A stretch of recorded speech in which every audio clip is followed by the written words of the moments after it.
தேவ மனிதன் D.L. மூடி ஒரு எவாஞ்சலிஸ்டாக தேவ ஊழியத்தை முழு அர்ப்பணத்துடன் செய்தவர். கர்த்தர் அவரை வல்லமையாக பயன்படுத்தினார். அவரது வாழ்க்கையில் ஒரு புதிய தொடக்கத்தை தொடங்குவதற்கு உபயோகமாக இருந்த வார்த்தைகள், கர்த்தர் முழுமையாகவும் தமக்கு அர்ப்பணிக்கப்பட்ட மனிதனை வைத்து அவனிலும் அவனுக்கும் அவன் மூலம் என்ன செய்வார் என்பதை உலகம் இன்னும் பார்க்கவில்லை என்ற பொன்னான வார்த்தைகளே. மூடி இப்படியாக சொன்னார். அது ஒரு மனிதன் என்று கூறப்பட்டு இருக்கிறது.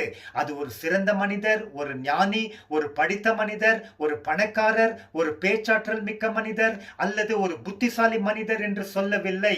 ஆனால் வெறும் ஒரு மனிதர் என்று சொல்லப்பட்டது. நான் ஒரு மனிதன். அந்த மனிதனாக இருக்க நான் என்னால் முடிந்த அனைத்தையும் செய்வேன்.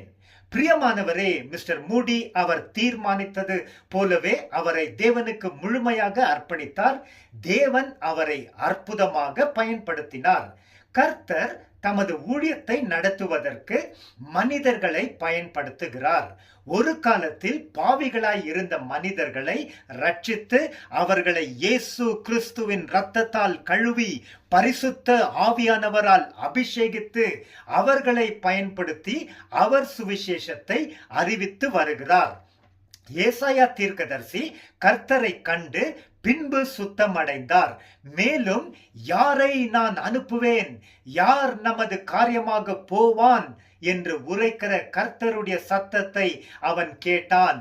அதற்கு அவன், இதோ அடியேன் இருக்கிறேன், என்னை அனுப்பும் என்றான்.